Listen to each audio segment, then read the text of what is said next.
It all started with a big bang. Wait, we don't have to go back that far. The Earth was formed 4.5 billion years ago. No, still too far. Try this. It's the Middle Ages.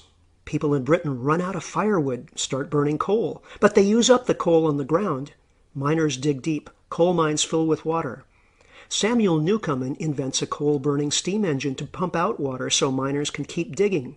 James Watt makes it practical for other uses.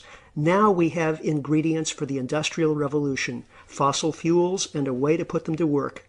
All hell breaks loose. Coal miners bog down lugging coal. Rails make it easier. Rails and steam engine combined make a railroad. Michael Faraday makes the first electric motor. Nikola Tesla invents alternating current. Soon utility companies start burning coal to generate electricity. Meanwhile, Edwin Drake drills the first rock oil well in Pennsylvania, and Carl Daimler builds an automobile running on petroleum.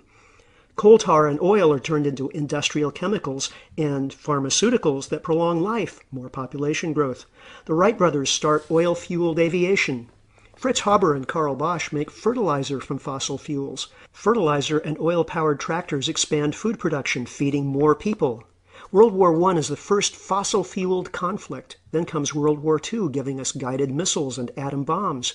In between is a Great Depression, partly caused by overproduction. Powered assembly lines make products faster than people need them. Advertising executives invent consumerism to soak up overproduction. It's the 1950s. Advertisers use television to hook new generations of consumers. In the 70s, there's an oil shock. Everyone's shocked to realize how dependent they are on oil. With the energy crisis, the environmental movement is born. But oil prices fall and everyone forgets energy shortages. There's a showdown between market and planned economies. Market wins. Goodbye, evil Soviet empire. Politicians decide the market will solve everything. Personal computers arrive. Globalization takes over when the market notices labor is cheaper in China. Suddenly everyone has a cell phone, but world oil production stalls out. China is now burning half the world's coal to make export products. But where will China get more coal and oil to fuel more growth? Environmental problems everywhere. Rising CO2 levels lead to record heat waves, floods, droughts. Oceans acidify. Topsoil erodes by 25 billion tons a year from industrial agriculture. Ancient forests disappear. Species go extinct at 1,000 times normal rates. Fresh water is scarce or polluted. Oil companies drill in miles of seawater because the easy oil is gone. But a deep water oil platform explodes and fouls the Gulf of Mexico. Manufacturing moves to polluting countries where labor is cheap, while the U.S. becomes a casino. The financial sector is 40% of the economy. But Wall Street is over-leveraged. Banks fail. Unemployment soars. Credit evaporates. The economy is on the verge of collapse. Okay, present time. It's amazing how far we've come in 200 years, just 3 human lifetimes, from the beginning of industrialism till now. But where are we headed? We can't keep doubling human population. We can't keep dumping carbon in the atmosphere. We can't keep ruining topsoil. We can't keep growing population and consumption or basing our economy on depleting fossil fuels. We can't just print more money to solve the debt crisis. It's been an exhilarating ride, but there are limits. Now, it's not the end of the world, but we have to do 4 things fast.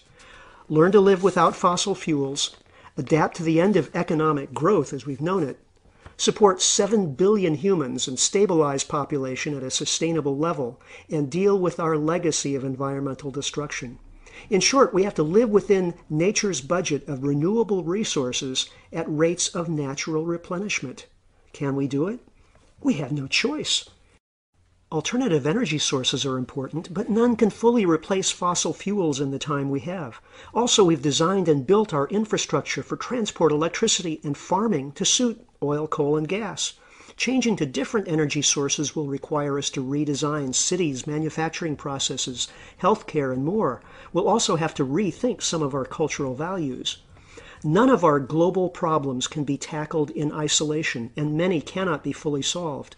We have to prepare for business as unusual. Our best goal is resilience, the ability to absorb shocks and keep going. If we do nothing, we still get to a post-carbon future, but it will be bleak. However, if we plan the transition, we can have a world that supports robust communities of healthy, creative people and ecosystems with millions of other species. One way or the other, we're in for the ride of a lifetime. Understand the issues and pitch in. It's all hands on deck.